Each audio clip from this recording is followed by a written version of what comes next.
Time to be honest with yourself. Are you living up to your full potential?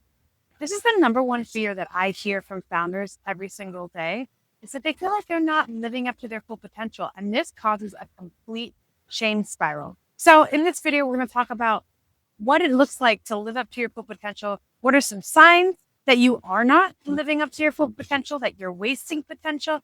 And therefore, how do you disrupt that shame spiral? Because it's really unhealthy and you hate it. So let's get you unstuck today.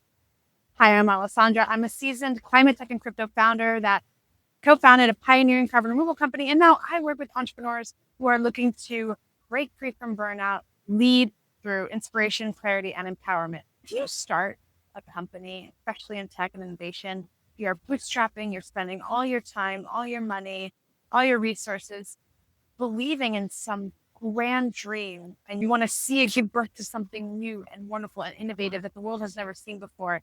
And that comes inherently with lots of uncertainty and a lot of risk. And you're doing this usually, I would say 95% of you or more, because you want to live up to your full potential. You see a great idea and you want to execute on that. So it's not just the impact that you want to leave. That's important, but it's also feeling like fully enlivened in your life, feeling like you have done it. I can point to it. That's the thing that I created. I did that. We did that. It's this feeling of connectivity. It's a feeling of fulfillment. So how do we know that we're not living up to our full potential? Here's a quick quiz. 5 quick questions. Number 1, do you find yourself procrastinating a lot? I will explain point by point what each of these questions mean and why I'm asking them. But number 1, are you procrastinating often? Number 2, do you feel fulfilled in your work? Number 3, are you joyful about your work? Are you finding joy doing things that you're doing? Number 4, can you honestly say that you are uniquely skilled to do what you're doing and no one else can do it better than you or in the way that you do it? Number 5, are you intentional about planning your rest? Some of these questions might seem really strange. How is it that we can tell from these 5 questions whether or not we're living up to our full potential? I will explain that bit by bit. First, let's go through the scoring, okay? So number 1, do you find yourself procrastinating a lot? If the answer is yes, the sign that you're not living up to your full potential. Number 2, do you find your job or your work currently fulfilling? If the answer is no, again, another sign that you're not living up to your full potential. Number 3, if you're not finding any joy in your work, again, another sign you're not living up to your full potential. Number 4, if you cannot honestly say that you are uniquely skilled, uniquely gifted, and no one else can do the job the way that you do it or as good as you can do it, not living up to your full potential. And 5, if you cannot say that you are intentional about planning your rest and you know the role that rest plays in your life and in you fulfilling your dreams and doing your work and reaching your full potential, another sign that you are not living up to your full potential. So let's walk through it because these might seem kind of wonky and a little bit weird and you might not understand how they relate to your full potential. So number 1, procrastination. If you're procrastinating, it's probably because you are putting off pain in lieu of pleasure. And this is supernatural. Not supernatural. It is supernatural, meaning completely normal for you to do because that's how your brain works. Our brains are designed to avoid pain and to go towards pleasure. Obviously, we could see how that can be a disruptor to our progress, to us achieving our goals, because while it is a primitive, inherent thing to us as humans, it does stop us from the rewards of delayed gratification, from the rewards of putting in effort in a very intentional way with one focus to achievable. But when it comes to procrastination, it is not just about wasting time. You could say, okay, sure, I feel like I'm wasting my potential because I spent all day scrolling TikToks or going through my emails, going through junk email I really didn't need to respond to, or like responding to Slacks and looking on Slack for what I could answer for anybody on the team.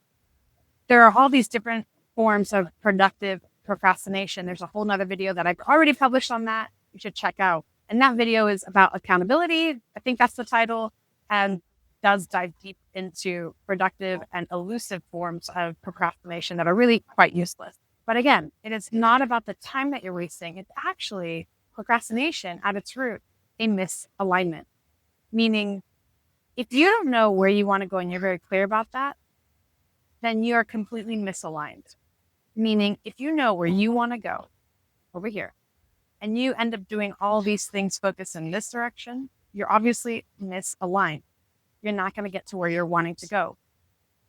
And oftentimes, that misalignment is because you're saying your goal is over here, but truly it's more like over here.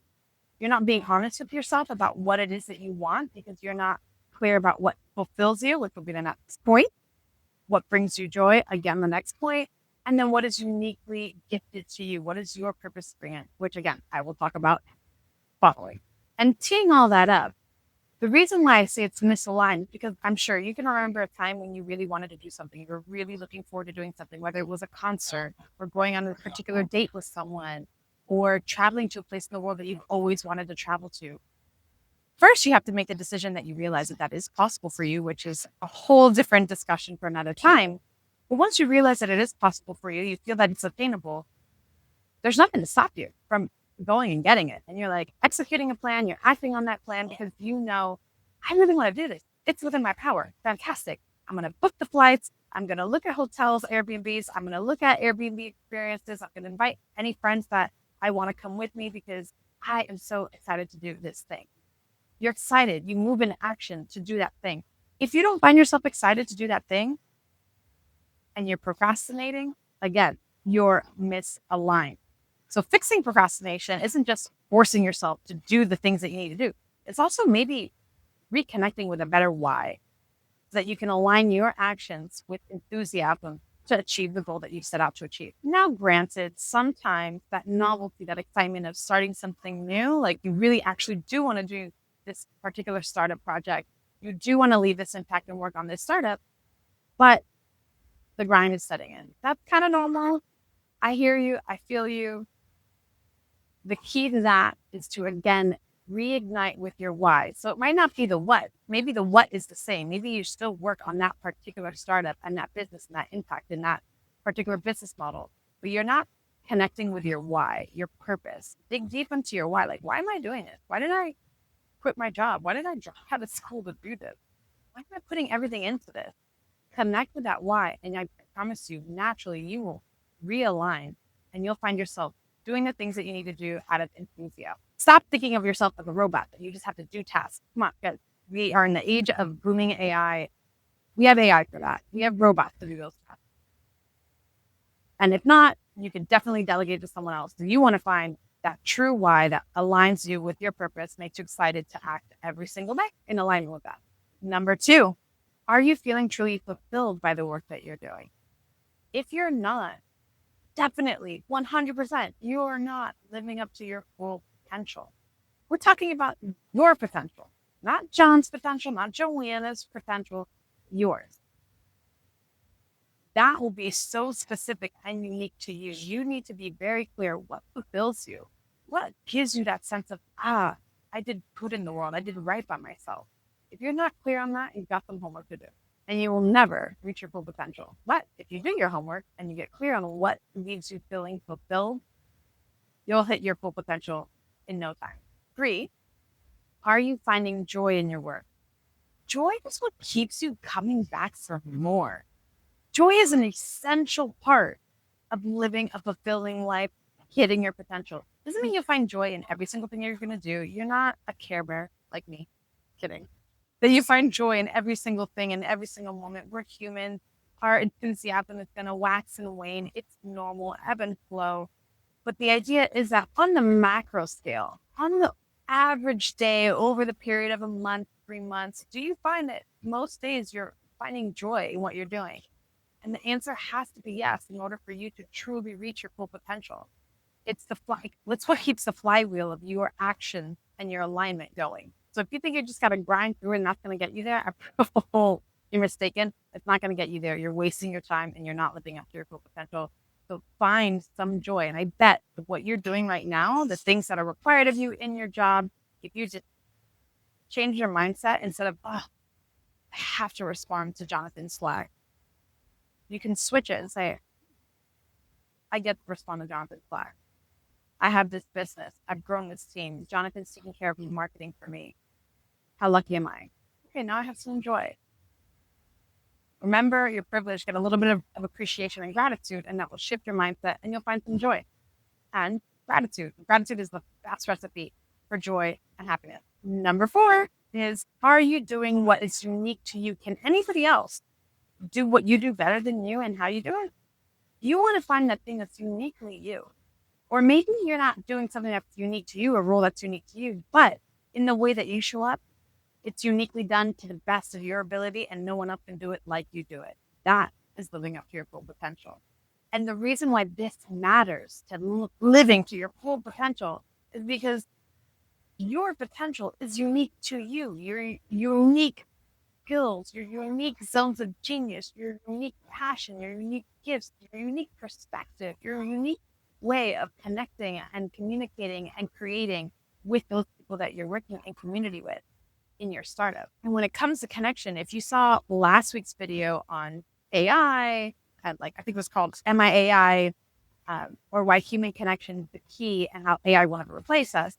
In that video, I talk about how the number one thing that every person wants, no matter whether you're a startup founder or the janitor in the building, you desire human connection. And that's why AI will never replace us. So check out that video if you're interested in that. But back to the point of uniqueness and how you fulfill your potential through that uniqueness.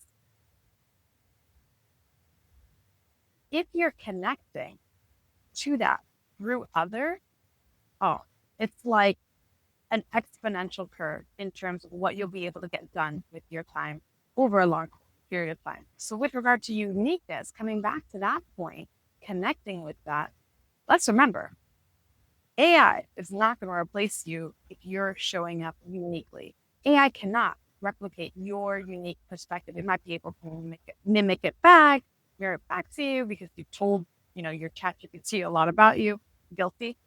AI will replace many, many jobs in this economy, but it will also create room for us to create our own jobs. It'll create more jobs and it'll give us all the freedom, the ability to build our own businesses, our own unique offerings. I'm actually quite excited because I see that there's this potential for decentralization of more smaller firms, more unique firms that can serve different markets as opposed to these large conglomerates. And if that's what you're aiming for, to be a category king in the next Google, power to you, I suppose. That doesn't quite align with how I envision the world being productive and regenerative and connected in whole communities. But at the end of the day, you want to know that you feel completely fulfilled doing something very unique to you and your team and your colleagues, and you enjoy the process. And lastly, number 5 is rest. I'm going to rest in my chair. Are you being intentional and smart about rest? Because if you're not, it is cutting off your potential. So I'm sure many of you have seen the video or that are familiar with this demonstration of physics where there are 2 balls on an inclined plane. One is on a linear, straight inclined plane or declined plane, and the other is on an oscillating waving one. And when these balls are released at the same time, the one on the straight plane moves slower than the one that's moving up and down and up and down. And the principle of this experiment is to demonstrate that the fastest way between 2 points is not always a straight line. It actually almost never is. And so don't get caught up in this idea that you have to be hitting targets every single day, showing up every single day, because your best on any day is going to fluctuate. And you absolutely need to leave time for rest. If you guys are familiar with physics, in the oscillation, the vertical movement, the velocity in the vertical direction actually stop at each low point and high point because that's a turn back around.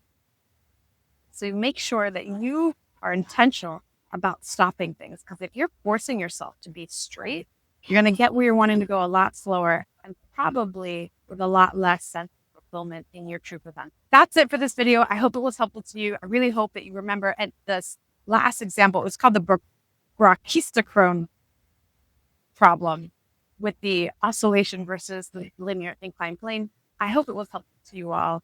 I hope you remember to take your rest. I hope you remember to find joy in what you're doing, and the joy is available to you. You don't have to change what you're doing. You just have to change how you're viewing it.